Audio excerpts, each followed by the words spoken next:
প্রিয় ছাত্রছাত্রীরা, Assam maths and social classes চ্যানেলে সবাইকে স্বাগত জানাই। ক্লাস 10-এর ভূগোলের আমি আগের ভিডিওতে করিয়েছিলাম জনসংখ্যার বিতরণ, এবং 2001 থেকে 2011-র মধ্যে অসমের বিভিন্ন ভৌগোলিক অঞ্চল ভেদে কী করে জনসংখ্যার বিতরণ হয়েছিল এবং তা নিয়ে ডিসকাস করেছিলাম। তো এইখানে আমি ডিসকাস করেছিলাম শুধু ব্রহ্মপুত্র উপত্যকার উজান ব্রহ্মপুত্র, মধ্য ব্রহ্মপুত্র এবং নিম্ন ব্রহ্মপুত্র নিয়ে। তো আজকে আলোচনা করব বরাক উপত্যকা এবং দুটি পার্বত্য উপত্যকা কি কার্বি আংলং এবং ডিমা হাসাওয়ের জনসংখ্যা বিতরণ নিয়ে আলোচনা করব। তো চলো স্টার্ট করা যাক। এটা আছে তোমাদের পেজ নাম্বার 70-তে। পেজ নাম্বার 70-তে আছে, 60-তে আছে জনসংখ্যার বিতরণ, এবং আমি পেজ নাম্বার 70 নিয়ে আলোচনা করব। তো আগের ভিডিওতে আমি উজান ব্রহ্মপুত্র এবং মধ্য ব্রহ্মপুত্র এবং নিম্ন ব্রহ্মপুত্র উপত্যকার জনসংখ্যার বিতরণ নিয়ে আলোচনা করেছিলাম। বরাক উপত্যকায় কী হয়, উর্বর সমভূমি অঞ্চল, কৃষিকর্ম আর যাতায়াতের পক্ষে খুবই ভালো উর্বর সমভূমি অঞ্চল, তাই এই অঞ্চলে জনবসতি ঘন। 2011 সালের তথ্য অনুসারে এখানে জনসংখ্যার ঘনত্ব ছিল প্রতি বর্গ কিলোমিটারে 524 জন। তো বরাক উপত্যকায় কি জনসংখ্যার ঘনত্ব প্রতি 2011 সেন্সাস অনুসারে বা আদমশুমারি অনুসারে কি ছিল, বরাক উপত্যকায়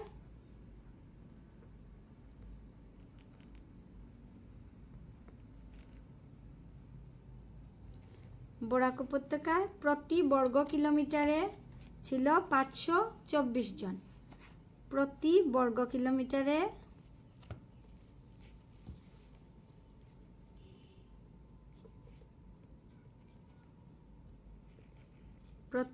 কিলোমিটারে ছিল 524 জন বরাক উপত্যকায়।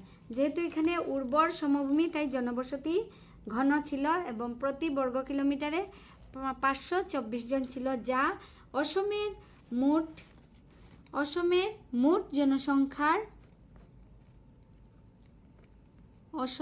এই যে 524 জন, এইটা ছিল অসমের মোট জনসংখ্যার 11%। মোট জনসংখ্যার 11%, 11% বা 11%। আবার পার্বত্য অঞ্চল দুইটি কি আছে, কার্বি আংলং আর ডিমা হাসাও জেলা। পার্বত্য অঞ্চল কি আছে, পার্বত্য অঞ্চল দুইটি আছে, কার্বি আংলং আর ডিমা হাসাও। কার্বি আংলং এবং ডিমা হাসাও দুইটি আছে পার্বত্য অঞ্চল। এইখানের জনবসতি কি, এইখানের জনবসতি তুলনামূলকভাবে কম, কেননা প্রতিকূল ভূপ্রাকৃতিক অবস্থা থাকে এখানে যেহেতু পার্বত্য এলাকা, এই জন্য সবসময় অনুকূল ওয়েদার বা অবস্থা পরিস্থিতি সব কিছু অনুকূল থাকে না, যাতায়াতেরও সুবিধা কম, তাই এখানে কি হয়, জনবসতি অল্প বা জনসংখ্যা কম, জনবসতির ঘনত্ব কম থাকে। তো এখানে কি 2001-এ এইখানে কার্বি আংলং বা ডিমা হাসাও বা পার্বত্য অঞ্চল যেটা, এটার মধ্যে 2001-এ জনসংখ্যা বা প্রতি বর্গ কিলোমিটারে এখানে 58 জন বা 58 জন প্রতি বর্গ কিলোমিটারে। তো 2001 সালে পার্বত্য অঞ্চল যে কার্বি আংলং এবং ডিমা হাসাও দুটি জেলা আছে, এই জেলার মধ্যে 2001 সালে আদমশুমারি মতে প্রতি বর্গ কিলোমিটারে ছিল 65 জন। প্রতি বর্গ কিলোমিটারে 65 জন বা 65 জন, এবং 2000 এটা প্রতি বর্গ কিলোমিটারে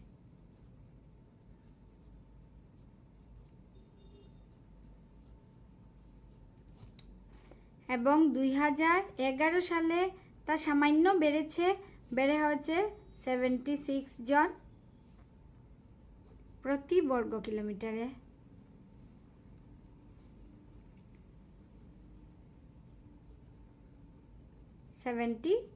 জন হয়েছে।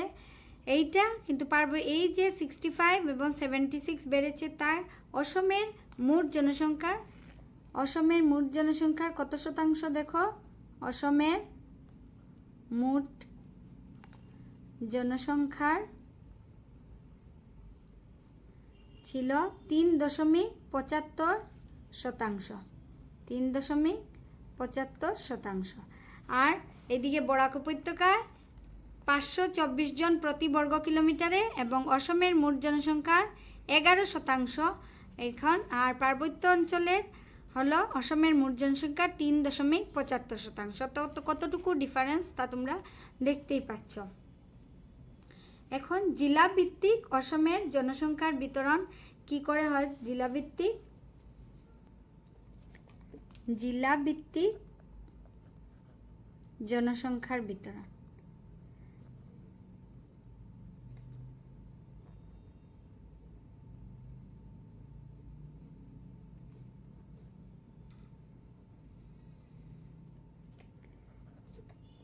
এখন দেখব জেলাভিত্তিক জনসংখ্যার বিতরণ কি করে হয়। 2001 সালের পরে কোন কোন জেলা গঠিত হয়েছিল, যেগুলো 2001 সালের আগে ছিল না।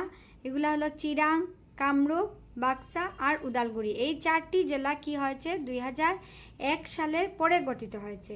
সেই জন্য জনসংখ্যার তালিকায় 2001 সালের জনসংখ্যার তালিকায় এই 4টি জেলা নেই। কোন 4টি জেলা? চিরাং, কামরূপ মেট্রো, বাক্সা আর উদালগুড়ি জেলা। এখন আমরা দেখব অসমের জেলার মধ্যে কোন কোন জেলায় জনসংখ্যার ঘনত্ব বেশি, জনসংখ্যা বেশি, আবার জনসংখ্যার ঘনত্ব কম, কোন জেলায় জনসংখ্যা কম। 2001 সালের আদমশুমারি মতে বা সেন্সাস অনুযায়ী, জনসংখ্যা গণনা অনুসারে 2001 সালে কামরূপ জেলা 2001 সালে কামরূপ জেলা ছিল অধিক জনসংখ্যাপূর্ণ জেলা। অধিক জনসংখ্যাপূর্ণ জেলা।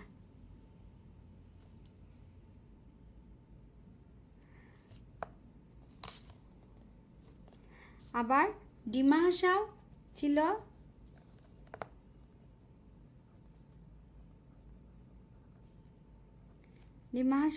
সবচাইতে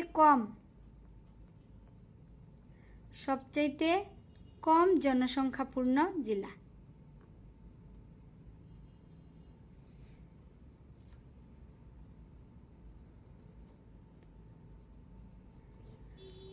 তো অধিক জনসংখ্যাপূর্ণ জেলা ছিল কামরূপ। কামরূপে ছিল কতজন জনসংখ্যার দিক দিয়ে? কামরূপে 25222324 হলো কামরূপ জেলা, এবং ডিমা হাসাও ছিল 188079 ছিল কামরূপ ডিমা হাসাও জেলায়।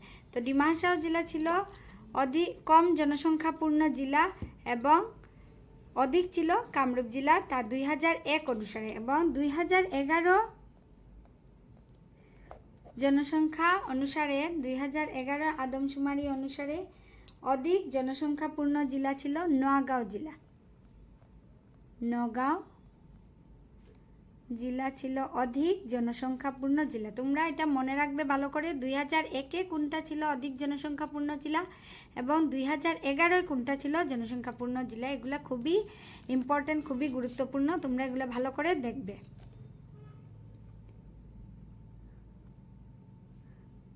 অধিক জনসংখ্যা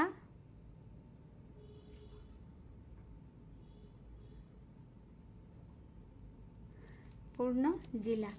আর ডিমা হাসাও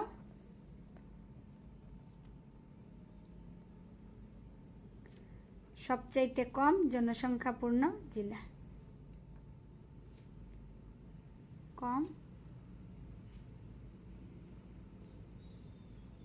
জনসংখ্যাপূর্ণ জেলা। এই হলো গিয়ে জনসংখ্যাপূর্ণ জেলা। অধিক কোনটা, কম জনসংখ্যাপূর্ণ জেলা কোনটা? 2001-এ কোনটা ছিল? কামরূপ। আবার 2011 নোয়াগাঁও। কম জনসংখ্যাপূর্ণ জেলা ডিমা হাসাও, 2001-এ ছিল, 2011-এও আবার ডিমা হাসাও। এখন জনসংখ্যার ঘনত্ব, জনবসতি ঘনত্ব সম্পর্কে আলোচনা করব। 2001-এ জনসংখ্যার ঘনত্ব কি ছিল? 2001-এ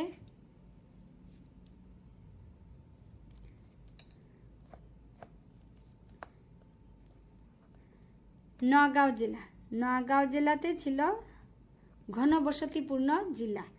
নোয়াগাঁও জেলা সবচাইতে ঘনবসতিপূর্ণ জেলা। এটা হচ্ছে ঘনবসতিপূর্ণ জেলা। চাইতে ঘনবসতি বা জনসংখ্যার ঘনত্ব বেশি ছিল নোয়াগাঁও জেলায়। ঘনবসতিপূর্ণ জেলা।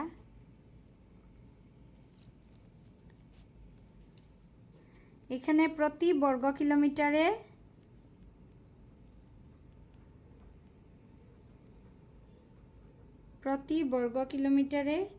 ছিল 583 জন। এটা সবচেয়ে জনসংখ্যার ঘনত্বের দিক দিয়ে ছিল 2001 সালে নোয়াগাঁও জেলা সবচেয়ে ঘনবসতিপূর্ণ জেলা বা জনসংখ্যার ঘনত্ব বেশি। এখানে প্রতি বর্গ কিলোমিটারে ছিল 583 জন। আর সবথেকে কম ছিল ডিমা হাসাও। ডিমা হাসাও জনসংখ্যার ঘনত্ব ছিল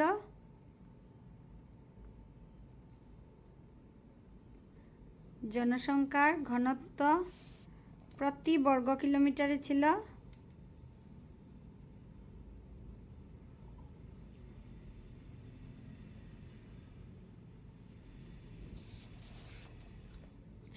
38 জন। প্রতি বর্গ কিলোমিটারে ছিল 38 জন। ডিমা হাসাও জেলায় এটি হলো কম জনসংখ্যার ঘনত্বপূর্ণ জেলা বা কম ঘনবসতিপূর্ণ জেলা। যদি কম ঘনবসতিপূর্ণ জেলা আসতে পারে বা জনসংখ্যার ঘনত্ব কোন জেলায় 2001 সালে কম ছিল, তাহলে ডিমা হাসাও। কোন জেলায় 2001 সালে জনসংখ্যার ঘনত্ব বেশি ছিল? হবে নোয়াগাঁও জেলা। এখন দেখো 2011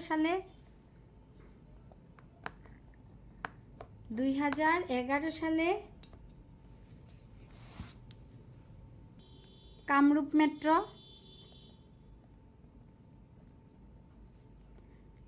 মেট্রো ছিল অধিক জনসংখ্যার ঘনত্ব বেশি বা অধিক ঘনবসতিপূর্ণ জেলা।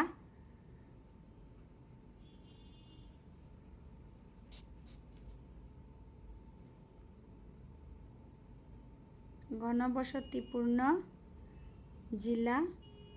এখানে প্রতি বর্গ কিলোমিটারে কতজন ছিল? প্রতি বর্গ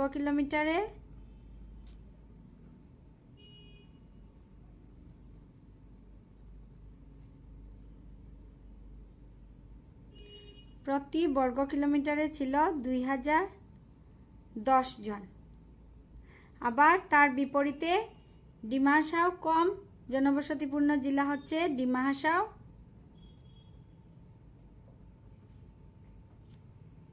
এটা 2011 সালে ডিমা হাসাও কম ঘনবসতিপূর্ণ জেলা। কম ঘনবসতিপূর্ণ জেলা। এখানে প্রতি বর্গ কিলোমিটারে ছিল 44 জন। প্রতি বর্গ কিলোমিটারে ছিল 44 জন। তো এখানে কি দেখতে পেলাম যে 2001, 2011 আবার 2001, 2011-তে প্রথমটাতে জনসংখ্যা অধিক জনসংখ্যাপূর্ণ জেলা, কম জনসংখ্যাপূর্ণ জেলা, আবার অধিক জনবসতিপূর্ণ জেলা, কম জনবসতিপূর্ণ জেলা। জনবসতি মানে জনসংখ্যার ঘনত্ব। আমি আগের ভিডিওতে ডিসকাস করেছিলাম যে জনসংখ্যা আর জনবসতির মধ্যে ডিফারেন্স কি, তা আমি আগের ভিডিওতে আলোচনা করেছিলাম, তোমরা দেখে নিও। তো এখানে হলো 2001 সালে কামরূপ জেলায় বেশি জনসংখ্যাপূর্ণ জেলা, এখানে জনসংখ্যা বেশি ছিল 2001 সালে। আর ডিমা হাসাও জেলায় জনসংখ্যা কম ছিল ডিমা হাসাও জেলায়। আবার 2011 সালে নোয়াগাঁও জেলায় জনসংখ্যা বেশি ছিল এবং ডিমা হাসাওয়ের জনসংখ্যা কম। 2001-এ জনসংখ্যার ঘনত্ব ছিল নোয়াগাঁও জেলায়। জনসংখ্যা বেশি ছিল কামরূপ জেলায়, কিন্তু ঘন ছিল নোয়াগাঁও জেলায় 2001-এ। দুইটাই কিন্তু 2001। এটা ভালো করে দেখবে যে কামরূপ জেলার মধ্যে জনসংখ্যা বেশি ছিল, কিন্তু জনসংখ্যার ঘনত্ব বেশি ছিল নোয়াগাঁও জেলায়।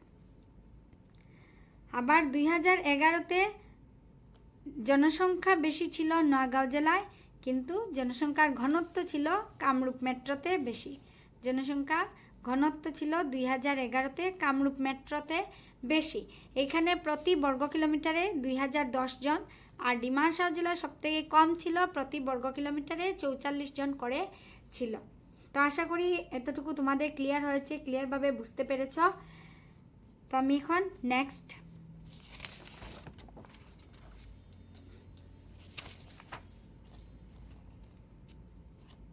আগে আমি বলেছিলাম যে 2001-এর পরে 4টি জেলা নতুনভাবে গঠিত হয়েছিল। সেটি হলো চিরাং, কামরূপ মেট্রো, বাক্সা আর উদালগুড়ি।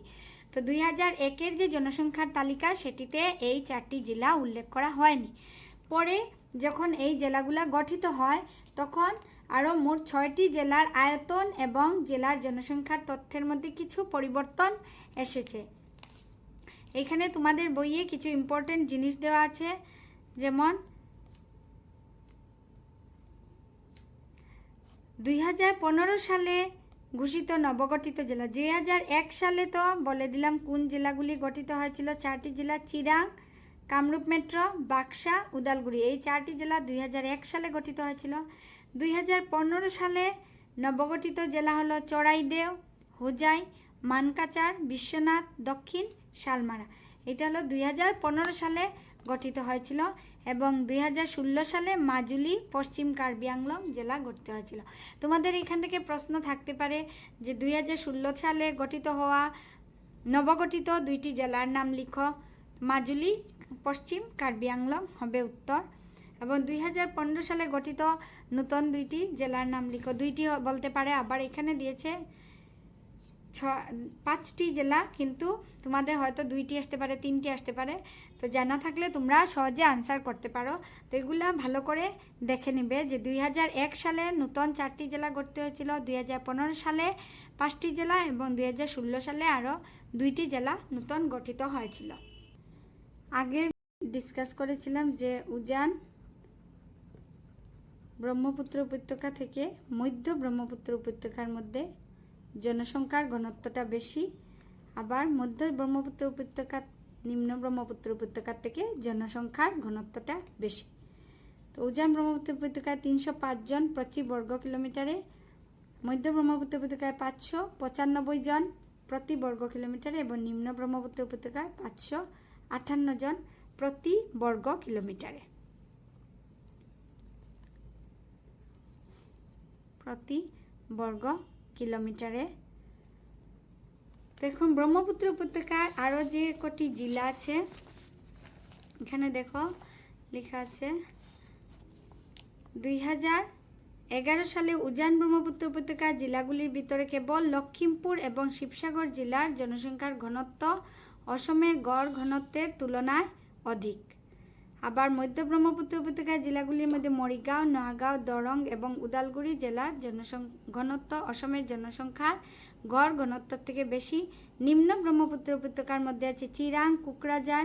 এই জেলাকে বাদ দিয়ে যেগুলা জেলা আছে সবগুলার জনসংখ্যার ঘনত্ব অসমের গড় জনসংখ্যার ঘনত্ব থেকে বেশি। আবার বরাক উপত্যকায় 3টি জেলা আছে, করিমগঞ্জ, হাইলাকান্দি, কাছাড়। এখন করিমগঞ্জ তো শ্রীভূমি, তো শ্রীভূমি, হাইলাকান্দি এবং কাছাড় জেলার জনসংখ্যার ঘনত্ব অসমের গড় ঘনত্বের থেকে বেশি। কিন্তু পার্বত্য জেলার যে 2টি আছে যেমন কার্বি আংলং এবং ডিমা হাসাও, এই 2টির জনসংখ্যার ঘনত্ব 2001 এবং 2011 সালে কম। সেই জন্য এই জেলাগুলিকে কম জনবসতিপূর্ণ জেলা হিসাবে পরিগণিত করা হয়েছে। তো তো আশা করি এতটুকু তোমরা বুঝতে পেরেছো। যদি কোনো অসুবিধা থাকে তাহলে আমাকে কমেন্টে জানাবে। আমি পরের ভিডিওতে জনসংখ্যা বৃদ্ধির কারণ নিয়ে আলোচনা করব। ভিডিওটি ভালো লাগলে লাইক করবে, বন্ধুদের সঙ্গে শেয়ার করবে এবং আমার চ্যানেলটিকে সাবস্ক্রাইব করে রাখবে। ধন্যবাদ। এবং আমার ভিডিও শেষে কিছু প্রশ্ন উত্তর থাকবে, তোমরা এগুলা ভালো করে নোট ডাউন করে শিখে নেবে।